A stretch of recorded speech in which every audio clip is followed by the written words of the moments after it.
রাধে কৃষ্ণের জয়। রাধে রাধে। আমার সকল সুধী ভক্তবৃন্দের চরণে আমার আন্তরিক শতকোটি প্রণাম। আসুন আমরা শ্রীমদ্ ভগবদ্ গীতার অষ্টম অধ্যায়ের আলোচনায় প্রবেশ করি। আমরা পূর্বের ভিডিওতে 24তম শ্লোকটি অধ্যয়ন করেছি। আজকে আমরা 25তম শ্লোকটি অধ্যয়ন করব। দেখুন, ভগবান কিন্তু পূর্বের ভিডিওতে শুক্ল মার্গের বর্ণনা করেছেন। আজকে অর্থাৎ এই বর্তমান শ্লোকে কৃষ্ণ মার্গ অর্থাৎ পুনর্জন্ম গ্রহণকারীদের মার্গের বর্ণনা করেছেন। ধূম রাত্রিস্তথা কৃষ্ণ স্বর্ণমাসা দক্ষিণায়নম তত্র চন্দ্রম আসং জ্যোতির্যোগী প্রাপ্য নিবর্ততে।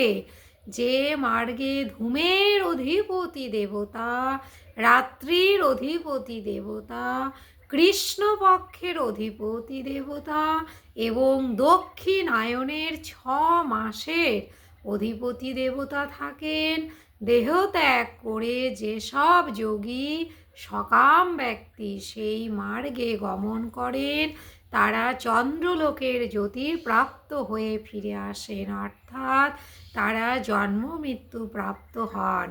দেখুন প্রভু কি সুন্দর বললেন, ধূম রাত্রিস্তথা কৃষ্ণ প্রাপ্য নিবর্ততে। দেশ ও কালের দৃষ্টিতে অগ্নি বা প্রকাশের দেবতার যত অধিকার থাকে ততটাই থাকে ধূম বা অন্ধকারের দেবতার।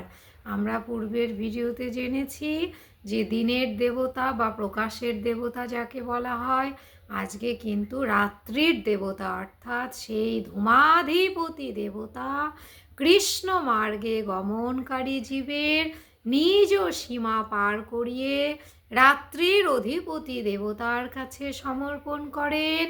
রাত্রির অধিপতি দেবতা তাকে নিজ সীমা পার করিয়ে দেশ কাল পর্যন্ত অধিকার বিস্তৃত সীমা পার করিয়ে কি করেন, কৃষ্ণপক্ষের অধিপতি দেবতার অধীনে পাঠান। সেই দেবতা ওই জীবকে নিজ সীমানা অতিক্রম পূর্বক দেশ ও কালের দৃষ্টিতে বহুদূর পর্যন্ত অধিকার সম্পন্ন দক্ষিণায়নের অধিপতি দেবতার কাছে সমর্পণ করেন। সেই দেবতা তাকে তখন চন্দ্রলোকাধিপতি দেবতার কাছে সমর্পণ করেন। এইভাবে কৃষ্ণ মার্গে গমনকারী ওই জীব ধূম রাত্রি কৃষ্ণপক্ষ এবং দক্ষিণায়নের দেশ অতিক্রম করে ক্রমশ চন্দ্রের জ্যোতি অর্থাৎ যেখানে অমৃত পান করা হয় সেই রূপ স্বর্গাদি দিব্যলোক প্রাপ্ত হন।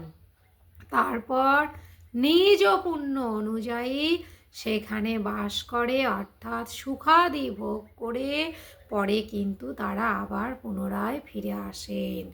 দেখুন, সাধারণ মানুষের কিন্তু এমন ধারণা থাকে যে যে ব্যক্তি দিনের বেলা শুক্লপক্ষে এবং উত্তরায়ণে মৃত্যুবরণ করে সে মুক্ত হয়ে যায় এবং যে রাত্রিকালে কৃষ্ণপক্ষে এবং দক্ষিণায়নে মারা যায় তার মুক্তি হয় না। এই ধারণা কিন্তু একেবারেই ঠিক নয়। কেন বলুন তো? আসলে মৃত্যুবরণকারী ব্যক্তিরা তাদের নিজ নিজ কর্ম অনুসারেই উচ্চ নিজ গতিতে যায়। তা সে দিনই হোক বা রাত, শুক্লপক্ষই হোক বা কৃষ্ণপক্ষ, উত্তরায়ণ হোক বা দক্ষিণায়ন। দেখুন, একটু উদাহরণ দেই তবে বুঝতে পারবেন। পিতামহ ভীষ্ম, এবার আপনারা নিশ্চয়ই প্রশ্ন করতে পারেন যে তবে পিতামহ ভীষ্ম কেন উত্তরায়ণের জন্য অপেক্ষা করছিলেন? তিনার তো ইচ্ছা মৃত্যু ছিল, তবু কেন তিনি সেই তীরবিদ্ধ অবস্থায় অপেক্ষা করছিলেন উত্তরায়ণের জন্য?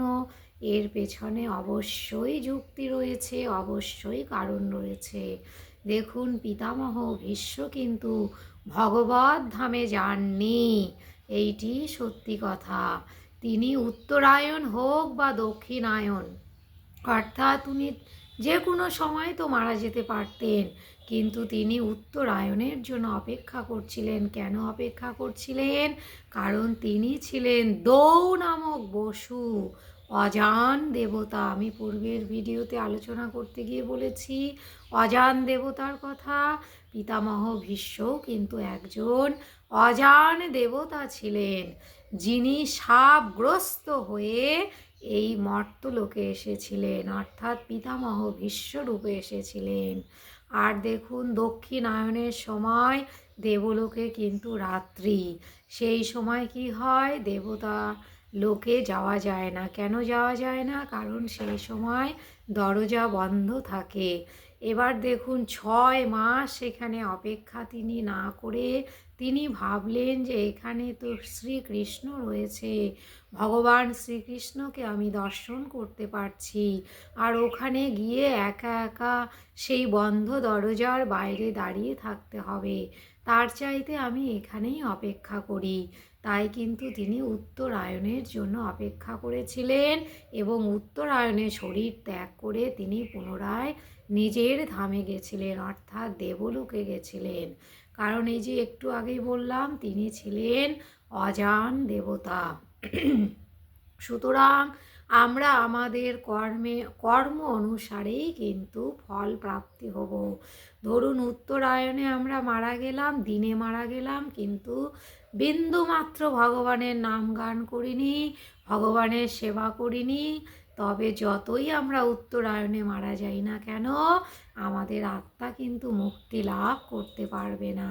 অপরদিকে একজন সাধু ব্যক্তি, সন্ন্যাসী ব্যক্তি বা স্থিতপ্রজ্ঞ ব্যক্তি বা পণ্ডিত ব্যক্তি বা পরমাত্মা চরণে আত্মসমর্পণকারী ব্যক্তি, যিনি সারা জীবন নিজেকে পরমাত্মার সেবায় বিলিয়ে দিয়েছেন এবং নিয়োগ করেছেন, সেই ব্যক্তি যদি রাত্রে মারা যান বা দক্ষিণায়নেও মারা যান, অবশ্যই তিনি পরম ধাম বৈকুণ্ঠ ধামেই গমন করবেন।